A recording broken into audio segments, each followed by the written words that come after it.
Hi everyone, my name is PJ. Today we're gonna watch SCP-1128. The relentless ringing of the alarm clock woke the boy from his deep sleep. He reached out his hand and tried to find the clock. It was 5 a.m. For a few seconds, he just sat there staring at it, wondering why on earth he had set his alarm for so early. But then he felt excitement inside as he remembered what day it was. Today, he was going fishing for the first time with his uncle at the port. He ran downstairs and grabbed a piece of toast before rushing out of the house. The early morning sunshine was surprisingly warm. When he arrived at the port, he saw that his uncle was already beginning to set up the fishing rods. He sat down on the chair next to his uncle and picked up the rod. "Remember, Jason," said his uncle, "don't take your eyes off the float for a single second, or you will lose your fish." Jason sat there, his eyes glued to the bobbing float. Suddenly, the float dipped under the water. A fish had taken the bait. He jerked the fishing rod up in the air, but there was nothing there. "You'll have to be quicker than that," his uncle said. Jason put some more bait on the hook and cast the line in. He was determined not to let the next catch get away. He sat for what seemed like hours, staring at the bobbing float. He was about to give up hope of ever catching anything when the float dipped under the water again. He quickly pulled up the rod. Yes, there was definitely something on the end this time, and it felt really big. He was doing his best to bring the fish in, but it was putting up a huge fight. Suddenly, the float spat across the water at lightning speed. Jason didn't stand a chance. The force pulled him out of his chair and straight into the water. As he went under, he saw something that made his heart go cold. A huge monster was in the water, staring straight at him. All he could see was gigantic sharp teeth, and they seemed to be getting closer and closer. Fear sent adrenaline pumping through his body. He swam faster than he ever had before. When he got to the side, his uncle pulled him out of the water. He looked in terror at the water. What had he just seen? He was just about to tell his uncle what was in the water when two men came walking towards him. They had serious looks on their faces. "We have been conducting research in this area," one of them said. "Did you see something in the water?" Jason nodded. "We think you may have been infected," the other one said. "You will need to be sedated." Jason looked at them in horror. He was about to ask them what they meant by infected when he felt a needle being injected into his arm. He closed his eyes sleepily.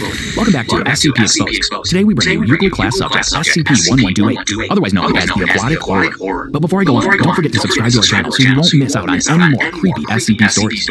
SCP-1128 is an entity that manifests as a massive aquatic predator to anyone given a full description of the being's appearance through either spoken or written descriptions or visual depictions of the being. Persons infected by SCP-1128 will initially exhibit no abnormal behavior, though some cases show a general aversion to activities involving bodily immersion in water, such as bathing or swimming. Should the subject ever be fully immersed in water, they will disappear completely under the surface of the water, regardless of the water's actual depth. In most cases, subjects will reappear moments later in a panicked state and frantically try to leave the water, while in some other cases, the water will become polluted with blood and debris, confirmed to be the remains of the subject. Subjects that have reappeared intact claim that they were transported to a vast ocean, where they are pursued by SCP-1128. Interviews with these individuals carry some risk of further SCP-1128 contamination, as descriptions of the being's appearance trigger further infections. The infection can be treated with Class C amnestics, as it appears memory of the entity or descriptions of it are required for its anomalous properties to take effect. Written descriptions or imagery of SCP-1128's appearance, or videos of the entity breaching found outside the Foundation, are to be destroyed, and Class C amnestics are to be administered to anyone exposed to such information or showing signs of SCP-1128 contamination. Tests involving D-1732, who had been used for repeated SCP-1128 testing without administration of amnestics, was shown to be able to encounter the entity in bodies of water, normally insufficient for bodily immersion. This effect became more drastic over time, with D-1732 developing progressively stronger hydrophobic tendencies, claiming to see the entity from outside almost any body of water encountered by the subject. A few days after his initial exposure, D-1732 was violently pulled into a glass of water.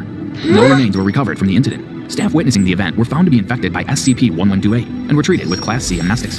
Containment procedures were then updated to include videos and descriptions of this event, and testing involving extended infection of D-Class was terminated. A written description of the entity's appearance is to be kept at the site for experimental purposes only, and is not to be read by anyone other than D-Class used for testing.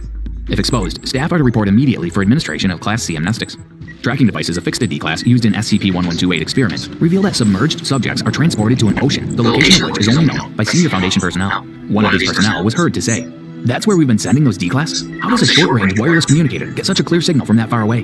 Mobile Containment Force Kappa 12, otherwise known as Sea Devils, has been assigned to intercept and redirect any and all water traffic that passes through their designated patrol area by any means necessary. Testing with infected D-Class have shown that wireless communication devices function normally when used by submerged subjects affected by SCP-1128.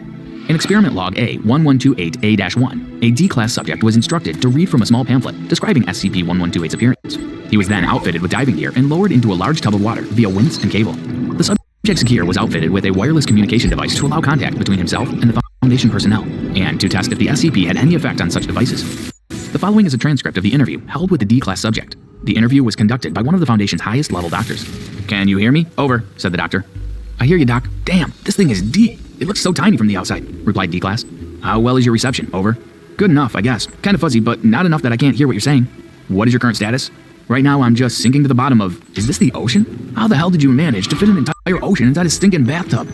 Irrelevant, D-Class. What are your surroundings? I just said ocean, damn it. There's fish and everything. Don't you guys know what the hell's inside your own... Oof. What happened? I'm fine. I just hit the bottom. Yeah. Looks like I've landed on a patch of seaweed or something. What are your surroundings? Seaweed, mostly. Wait a second. It gets thinner to my right. Looks like there might be a drop-off that way. Should I go take a look?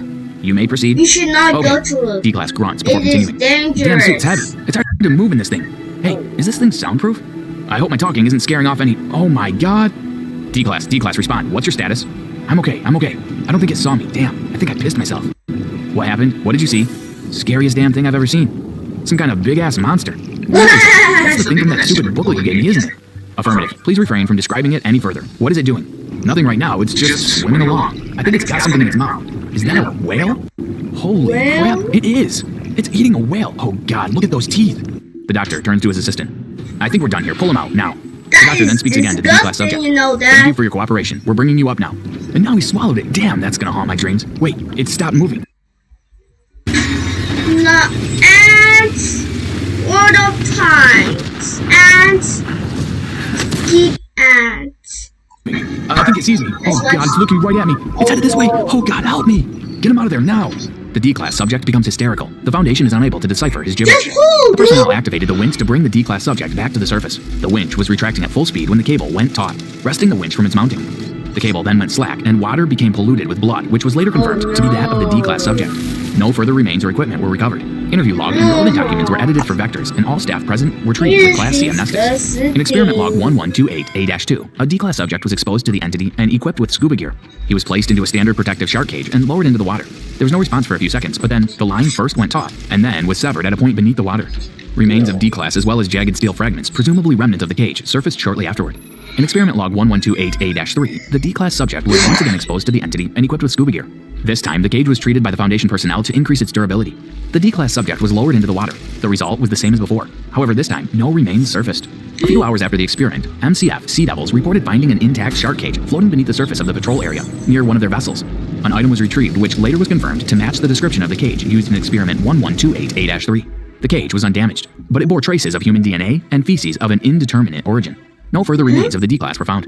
Where's the D-Class? 1128A-4, I think the D-Class an exposed died. D-Class subject was equipped with diving gear and armed with a weapon for use against hostile organisms. Unlike previous tests, the subject was also equipped with a live feed video camera attached to his helmet. The video feed shows the weapon was ineffective against SCP-1128, appearing only to enrage the creature rather than harm it considerably or drive it away. Feed was lost when the D-Class was devoured. Staff involved were treated with amnestics following transcription of the video feed. In experiment log 1128A-5, an exposed D-Class subject was equipped with a protective environment suit and a video feed, and was lowered into a vat of milk to test the entity manifestation in liquids other than water. The substance was chosen for its low density, allowing free movement similar to walking in open air. The result was that the D-Class subject recovered without incident. The liquid did not trigger SCP-1128's effect.